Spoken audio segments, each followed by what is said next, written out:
Welcome to the latest episode of 5 on the Floor on the 5 Reasons Sports Network. Thanks for joining us on your favorite podcast app, Google Podcasts, Apple Podcasts, Spotify, Red Circle. Also, the 5 Reasons YouTube channel.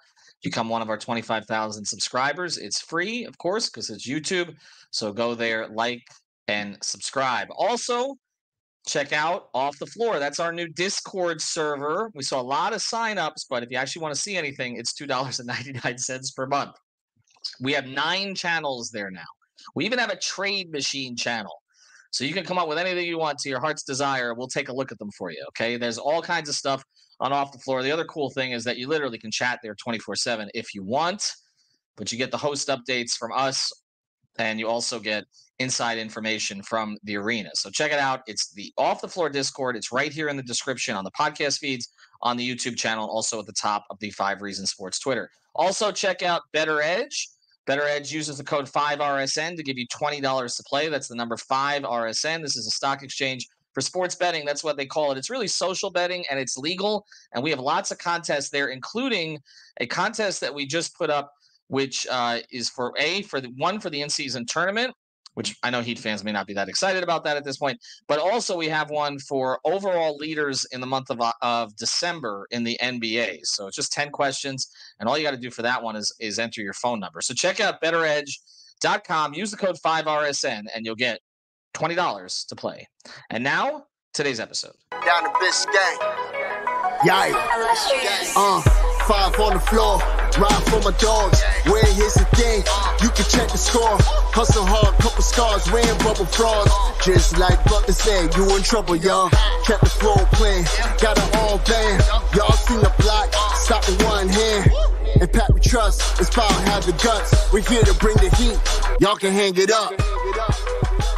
Welcome to 5 on the Floor, a daily insider show on the Miami Heat and the NBA, featuring Ethan Skolnick, Greg Sylvander, and Alex Toledo, plus others from the 5 Reasons Sports Network. All right, welcome back to 5 on the Floor. Here's today's floor plan. Got Brady Hawk. You can follow him at Brady Hawk 305. Alex Toledo, you can follow him at Tropical Blanket. Check out the episodes that we posted over the weekend. An episode of the Floor Crew. We call them our cleanup crew, Jonathan Ramlakan and those guys going through the week that was for the Heat and looking ahead. And also an episode that Greg and I did grading all the players on the Heat roster through the first 20 games. Our star student, Duncan Robinson, with an A+ from both of us. This was in regard to expectations. So again, I've got Alex, I've got Brady. Today we're going to focus on something that's a little bit more timely for this team, as they got a couple of days off prior to going up to Toronto, a Wednesday game that was added to the schedule. Remember, they were holding off on some games because of the in-season tournament. And then Friday, they host Cleveland, the return of Max Strus to South Florida. But at least on Wednesday night, Bam Adebayo is not going to play. And so this is now going to be the 4th game that he's sat. He also missed half of another game. And when he has not played this season, there have been some struggles, particularly lately. The Pacers are a very good offensive team. We know that, even without Tyrese Halliburton. But that was ridiculous the other night. And so what we're going to get into, how much of this is Bam not playing, and how much of a concern it is that Bam misses time, because he has been very durable throughout his Heat career, but he missed time a couple of years ago. They managed to figure it out for a little while. They've tried Dedmon, Zeller, all kinds of different guys. Now this year, Thomas Bryant was supposed to be the solution. They've got Kevin Love. Orlando Robinson had, I think, 16 points the other night, but did a lot of things defensively that seemed to frustrate Spoelstra. How would they handle an extended absence for Bam Adebayo? But I'll start here before we get to the future. How much of the way that they've played defensively, Brady, is a result of the fact that Bam has not been on the floor? Yeah, I was just saying today, even for zooming out from the Bam thing in general, like the defense is the thing we keep coming back to that feels like the biggest problem this season, which is not what we expected, where there's just a lack of consistency there. They're 3rd in three-point shooting percentage this season. And if you were to tell me that before the season, I'd say, oh, they've got to be well over 500 through 20 games. But the defense has been the reason that they're in this spot. And obviously no Bam hurts this even more so. And I'll say, I remember we did this episode, I think it was probably before the season, where we kind of talked about who's the most important, where we went through the scenarios of each guy of kind of if they miss time, what would kind of be the most important one. And I remember when I said we kind of all agreed that Bam was kind of the most important one. And one of the main reasons for that is because if Bam is out, it puts more stress on Jimmy in November. It puts more stress on Jimmy in December. It puts more on him offensively to have to do more things on the ball, and it's just not something that they've just ever done a ton of. And obviously you were now combining two of the guys that we were discussing in Tyler and Bam. And now the offense is it's just all over the place because they have to play a totally different style than they want to at this point in the season. But I know you asked about the defensive side of things. And obviously the three guys that they're going to, Thomas Bryant, Orlando Robinson, and Kevin Love, you have to play a specific style with. You have to, with Orlando and Kevin Love, everything is a blitz. And I think you saw in that last game how frustrating it could be for a coach and Derek Spoelstra, where he's sitting here screaming at players, running out on the court to call timeouts because there's just small margin for error when you play that style, that just one mess up of an off ball spacing wise, and all of a sudden it's a direct pass inside for an easy bucket. So that stuff can add up. The one thing I'll say, and I was kind of thinking about this, because I'm sure we're going to talk about alternatives and what they can do. The first thing I think of that they can maybe do more of, and it's not something that I think a lot of Heat fans enjoy the thought of, but is going to more small ball. It's something that they've done a lot of in the past. It's stuff that, obviously there's issues to it because you're obviously going to have a disadvantage in size or maybe rebounding or stuff like that. But it can do stuff for the defensive side of things, where if maybe they could put out a lineup where we've seen Haywood at the 5 or Jamal Cain or one of these guys where they just switch everything. They basically just go all over the place and say, we're just going to try to flatten you out and make you play through your big that you don't want to play through. You don't want to play post-up basketball. So that's the thing, the question they're going to start having to ask themselves. But 100%, everything changes when you're without Bam Adebayo because he's the anchor on both ends. So they have to figure this stuff out quickly. And it starts, obviously, on Wednesday night in Toronto. Alex, I don't think any of us thought that Thomas Bryant was going to step in and do Bam-like things. There's very few people in the world who can do Bam-like things, and Thomas Bryant is definitely not one of them. I mean, this is not a surprise that he was going to struggle with certain things defensively. And there's a reason that he's been played out of rotations in other places, whether it was the Lakers or Denver or whatever. But there was some excitement about him and that he could provide something for you in the minutes that Bam was not on the floor. And I think we had some of that excitement when we watched him in the preseason. What's happened there in your view? Because it does not seem like Spoelstra considers him to be a primary answer. And after being in Brooklyn and watching him start that game or start both halves, I understand why. Yeah, no, I just think every time you see him play at this point, sorry, I'm losing my track because I think we're losing Brady Hawk here. If anybody's watching on YouTube, I think we've lost Brady Hawk for the rotation. That's it. I don't know if Brady's trying to sabotage me either. Brady, apparently. No, his camera just started glitching at the thought of Thomas Bryant playing defense, and I think that's what it comes down to. Is he just doesn't move very well. And I'm again not trying to be harsh, something like that. It's just kind of, like you said, it's why he's been played out of rotations before. I think unfortunately because of some of the injury history he had earlier in his career, like he just moves like he's 10 years older than he is. Like I'm just flat out, he doesn't move like somebody who's 25, 26. And I think, just looking at some of the numbers here, I did a quick, on-off surf when it comes to Orlando, Kevin Love, and Thomas Bryant. So Orlando Robinson plus 9.44 in 96 minutes. Kevin Love plus 12 in 248 minutes. And I'm talking about net rating here, not point differential. So this is per 100 possessions. So Orlando Robinson plus 9.44, Kevin Love plus 12. Thomas Bryant in 168 minutes, negative 8.66. So again, wow. Orlando Robinson hasn't had the same, sample size as Love or even Bryant, but Bryant is the one who I think eye test wise and numbers wise, you kind of see why he gets played out. And, everything is, if both things are confirming it, it's kind of hard for me to go away from that because I just felt the same way just by watching him. Like I think earlier on in the season, the idea with him was, okay, you can deal with the defense stuff because he's giving you offensive productivity. And I think that's just kind of not been the case every time he plays anymore, where it felt like maybe that would be, right? It's like, okay, you're going to get a guy, Thomas Bryant, who can come in and give you a few buckets down low.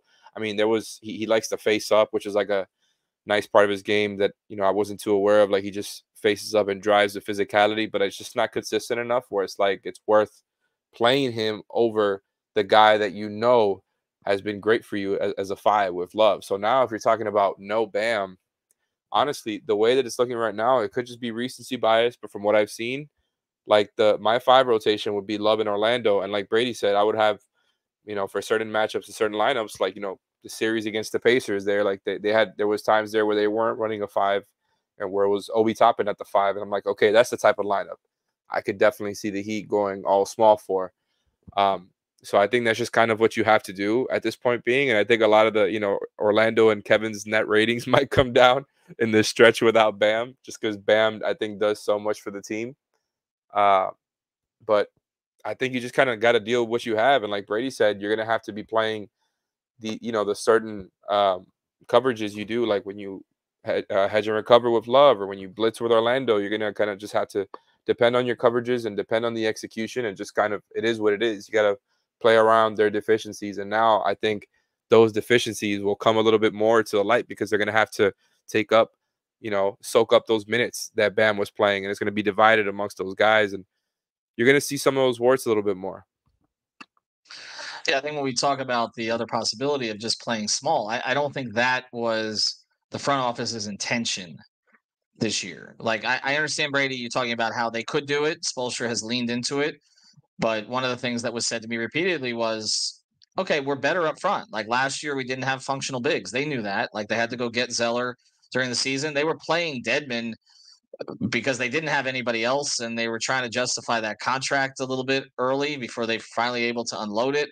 But this was not supposed to be happening this year. I mean, and again, I understand, like, you lose your best players, you're going to have a drop off. Like, I get that. Okay. You lose Jimmy, you're going to have a drop off. But the drop off from Jimmy to the other wings on this roster is very small compared to what the drop off is from Bam to the other bigs. Like, you can get by, I think, at this point without, we've seen it in minutes and games, but even full games, I think, at this stage with, okay, more Jaquez, more Caleb now that he's healthy, more Josh. I mean, that's 3 options right there. More Duncan to run. And then if you have Tyler, more Tyler, right? We saw without Tyler, you can go to Duncan. And, and we thought that they didn't have enough spacing to start the season. Potentially they lose Tyler Hero, but Duncan Robinson's been so good. And as you've mentioned, they're still 3rd in the league in 3-point shooting. But the drop off from Bam is still huge. And I don't know. We were having this debate on Playback the other night. I know our guy Eternal is pushing for them to make a trade for a backup 5. I still think getting help for the guard room is more important long term, simply because, even short term, only because I don't think there are a lot of backup 5s out there that help too much. So I guess in one sense, I'm saying I kind of understand the front office's predicament, because the drop-off is going to be greater from Bam to others at that position when you look around the league than it might be from Jimmy to others at his position. But I guess I just didn't think 20 games into the season we'd be here where it's like, okay, if they lose Bam for 3 weeks, they're screwed, it looks like to me. 100%. And I want to say also that we keep talking about the bigs in the context of Bam being out, because obviously that's natural in terms of them stepping in. But I feel like the guards are the ones that have to be better with Bam out. Like they're the focus right now, because you're looking at these past games, and Spo is never really, I guess, detailed about the exact issues that are happening when, like, after a game usually. But the fact that he came out and was like, this was our worst ball containment game of the season. Like this, and obviously that is a clear statement after you watch what happened in that Pacers game, but it's 100% the case. And you're obviously getting worse defensively because you're playing these other bigs behind Bam. But these guys are not making it easier on them, that they're just walking into the paint now. And Orlando is dealing with 2 on a pick and roll and having to kind of dictate that and contain. The guys like Josh, guys like all these guards, Caleb, Haywood, anybody that's guarding at the perimeter just have to be better across this stretch to make up for that, to kind of overcompensate for that loss. So I feel like that's probably going to be the biggest thing. We're going to keep saying, I think probably more zone is probably the play here, just so you don't have to ask these guys like Orlando and Kevin Love to just every play go and be guarding at half court and trying to sprint back into their spot. Like, you could do it for the spot minutes that they usually play. But now when you're playing in the massive minutes role that you're playing in terms of stepping in for Bam, it's just a lot more that you have to do. So I think that's kind of the biggest thing. But I just keep coming back to it. It's a tough spot to be in, that I didn't think we'd be at this point in the season talking about the defense kind of being problematic. And then now you're without Bam, and it's just, now it feels like a bit of a scramble, where now you're just trying to say to yourself, like, if you had Tyler right now, you could say, okay, maybe we could just score a ton. Like, maybe we could just lean into the offense and score a ton. But they can't really lean into the offense right now either. Like, they lost potentially their best scorer and their best defender. So it's like, you're in this no man's land right now where you're just trying to just stay balanced, I guess, and try to fight your way through in this weird stretch, which they've done before. Like, I'll say this again, like we keep talking about them losing guys. They've done, this has been a normal thing for them every year. They've lost guys, they figured things out, but they're going to need a little bit more from the defensive side of things, especially when we're talking about Orlando and Kevin Love. Because as Alex mentioned, I think Thomas Bryant's pretty much on the outside looking in. Just from a consistency perspective, just from a trust perspective, they know what they're getting at this stage from Orlando more than they do Thomas Bryant on a night-to-night basis. Well, they know what they're getting, but it didn't stop Spoelstra from being a little annoyed at some of the rotations, some of the things they're playing. But I would agree. I think with Orlando Robinson last year, what we saw was he just kind of kept them even.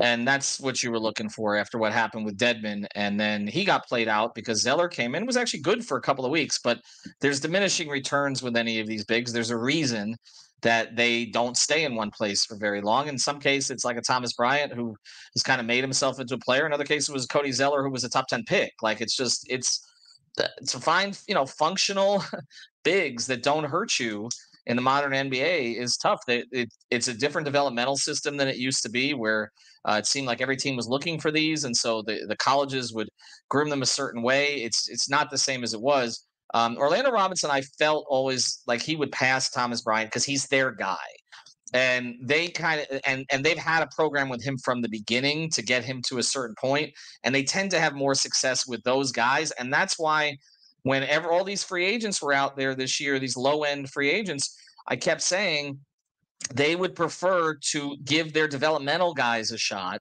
because they've not had a lot of success with the retreads over the years that haven't been there. So they had success with some, but again, look at the way Josh Richardson is starting to thrive. At least offensively, he looks more comfortable now. Well, he's their guy. Like, he was their developmental project initially. So there's a comfort level there, and they kind of know what they can give and what they can't. On the other side of this, I want to get to a question. So think about this. Is Bam being out exposing some of these guys defensively? Because we've talked about how they have so many more plus defenders than they used to have, right? Like, they don't have to play three poor defenders on the floor.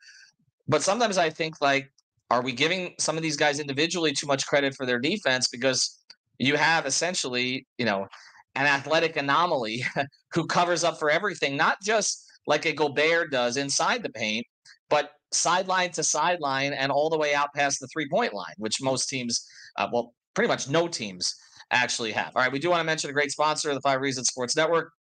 If you have a big problem, as in like a big leak, water, mold, or any of that, reach out to Water Cleanup of Florida. Based in Boca Raton, our friends Michael, Robert, their whole team, they're good, honest people. They've got a really good business. If you go to Google, they got more than 70 plus 5-star reviews. I keep saying that. It's actually more than 85 now. Check it out at Water Cleanup of Florida, WCUFL.com. They do the preventative maintenance, all that stuff. But, of course, if you have any kind of a problem, we know with the flooding recently in Broward County, many did. You want to reach out to them at that point because they'll help get it cleaned up for you. And we also know, again, the insurance companies don't take care of everything. So make sure that you reach out to Water Cleanup of Florida, and they'll go through that entire process with you. So it's WCUFL.com. If you've got the schmutz, they got the guts. All right, so let me ask that question, Alex. Have we overrated some of the Heat's individual defenders? It's a tough one. I don't care if you gave me time. Are they Bam merchants? Are they Bam merchants? How many of them are Bam merchants? No, I'm glad that you framed it that way because I think that's just what you were saying. So I'm glad you just come right out and say it. Are they Bam merchants? No, I don't think so. Now, what I will say is it's fitting that you asked me this question after the last game, which was just such a defensive crap show to censor myself, right? And I can't imagine what it was like watching Spo from Media Row, and he must have been just like the body movements and the body language that he shows off when he's mad and the team isn't playing defense and they're just messing everything up and nobody's rotating. Like, it must have been all over the place. I know he must not have taken well to that because it was awful. It was completely awful. It seemed like they took the night off, and then it was just bucket after bucket after bucket watching that game. And then you look at the box score after, and it's like damn near the entire team has scored like 15 or more points, it looks like. And, again, it's hard to talk about that. Hard to talk about this after that game. But, no, I do think they have a lot of positive defenders. I do think, though, when Bam is out, you have to be on top of your game. Like, there's no Bam Adebayo waiting there to clean up your mistakes. And although you said it, it's not like a Rudy Gobert rim protector thing. That's just one of the many ways Bam cleans up things for them, right? Whether it's on the ball, off the ball, after a switch, on the boards, at the rim, on the perimeter. Like, he does a little bit of everything on the defensive end. And that's kind of, I think it's comforting to have as a defender, because it's like, I can overplay a little bit, or maybe I can help in a situation here where I wouldn't if Bam is here, right, in certain situations. And I just think, like, that Band-Aid just completely gets ripped off when he's out because of that drop-off we're talking about defensively with Love, Robinson, and Bryant. Again, all to different degrees. They're not all the same player, but it just is what it is. The drop-off is huge, no matter who you talk about with the bigs on their roster. And at that point, you just can't be messing up. Like, that's what it comes down to. Your margin for error just gets all that much smaller, because that the big back there is in a certain coverage because they're trying to cover up their defensive warts. And like I said before, you're going to see Love and Robinson's defensive warts come up a little bit more because they're playing more minutes. But you could also see that to a lesser extent with some of these wings because of, that effect of not having Bam around. But no, I don't think they're Bam merchants. I just think they got to get on top of their game. And knowing that Bam is out, I do think these guys are all positive defenders. So I think Haywood is a great defender. I think Caleb, Josh, Hakas are all good defenders. And I think Kyle, for what we expect of him, has been good for them this season on both ends. So I think they have enough to get through this point with Bam out. But like I said, the margin for error is just that much smaller. Like, you can't afford for all these stretches without defense. And it can get ugly real quick because of who you're deploying at the 5 without Bam.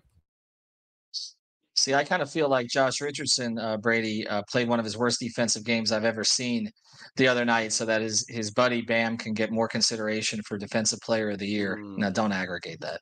But it was kind of remarkable. I think there is a letdown, obviously, because when a guy like that goes out, you are expecting certain things to get taken care of. And I think then you look around, you're like, okay, there's nobody here to do this. And so it does put more on each of them as individual defenders and to guard their man, because they don't have somebody who can switch and take care of some of that stuff. So I guess overall, my thought is this should actually strengthen his Defensive Player of the Year case. But what it's going to actually do is it's going to hurt it, because the Heat are going to end up finishing further down in defensive rating than they should.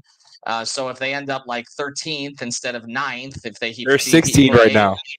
Right, correct. That's right. So if they don't end up in the top 10, and then we look back at this stretch of games he doesn't play, he wasn't an anchor of a top 10 defense, when the reality is when he played, but nobody's going to care about that nuance because they just want to vote for a guy who basically just gets a bunch of blocks and can't do anything else. Right? I mean, he's not going to win Defensive Player of the Year again, right, Brady? Even though he's the most important defensive player in the league.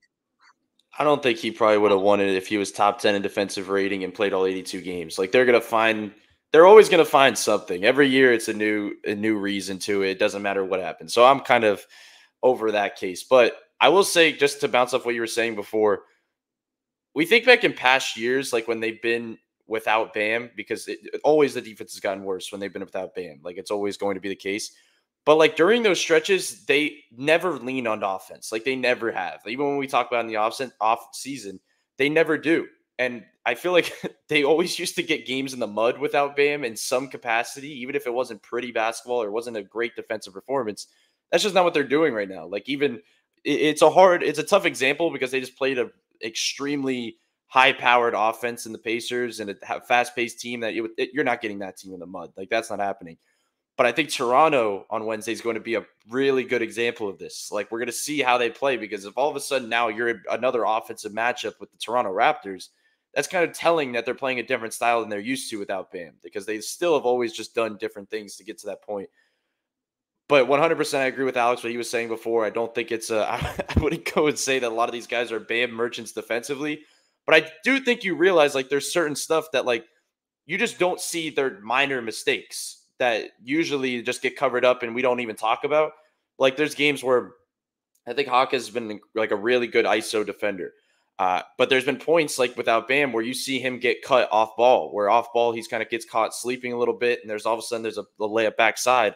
That probably happens frequently when we look into it a little bit more, even when Bam's playing. But Bam's the one rotating over. All of a sudden, it's a kick to the wing. The Heat are rotating, and they're flattening you out defensively. And all of a sudden, we're not even talking about that mishap defensively.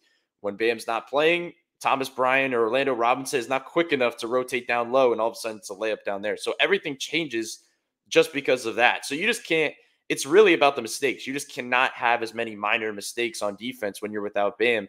And that is literally his case for Defensive Player of the Year. The fact that he can cover up every player on the floor's defensive mistakes night in and night out, that you don't even get to talk about certain stuff, like that's his defensive excellence, along with the impact, along with the fact that you could switch coverages with them, along with everything else that we know about Bam Adebayo defensively. I just think these are the type of games where it's the perfect example of why he's the best defender in basketball. I have one quick tidbit, Ethan, about this topic here. I was doing a quick I dove into some on and off stuff here as far as like these wings without Bam. And the funny thing is, again, I'm not going to make any declarations off of this, but it just kind of made me, chuckle a little bit, is that so the Heat's defensive rating is around 113 right now, if I remember correctly, which is kind of middle of the pack in the league, right? When Bam sits, Josh, Caleb, and Jaquez, I did it all individually without Bam. The defensive rating of the team goes from anywhere between 117 to 120, which is not good. Highsmith, however, 106 without Bam defensive rating. So somehow my Haywood at the 5 case is being brought back up, I see. Well, there you go. I do think that's worth bringing up about the other night, because they didn't have Highsmith either. And again, I'm not going to make excuses for those who played, because like I said, I've watched Josh Richardson play defense for a long time. I've never seen him get beat so much off the dribble as he did that night. The rotations from everybody were awful. I didn't think Jaquez played a particularly good game on either ends. I thought that was sort of his first really lousy game that he's played probably on both ends, probably an entire time he's been getting regular minutes. So all of these things were happening at once. But the big thing is this, all right? You're always going to be worse without your best players. We understand that, okay? It's hard to replace greatness. I think it should be acknowledged that the guy that they've been missing is great. Okay? And then they need to figure out a way to work around his absences, because he's also been, with the exception, like I said, of 2 seasons ago, remarkably healthy. And we assumed Jimmy's going to miss time. We assumed Kyle was going to miss time. Kevin Love was going to miss time. And yes, we always assume Tyler's going to miss time. But with Bam, we're always like, well, he'll be there. And the reality is that's just not the nature of basketball. Things happen. And hopefully for his sake and the Heat's sake, he doesn't get hit on the hip again. Because when you have one of those bruise type situations, I dealt with this covering Dwayne. Like when he had the bone bruise, it was like he's fine. And then every couple of weeks, and he's out for another week. He's out for another 2 weeks. So we don't know how long this thing is going to last. All right, for Alex, for Brady, for Water Cleanup of Florida, for Better Edge, all of us are saying the same thing. Go to Off the Floor. Sign up. Pay the $2.99 a month. Trust me, it'll be worth it. Some of you got the old Off the Floor, and all we were doing was spamming you with texts. Trust me, this is like 3,000 times better. Have a good day, everybody.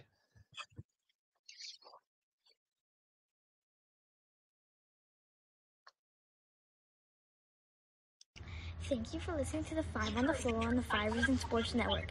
After all, someone needs to listen to my dad.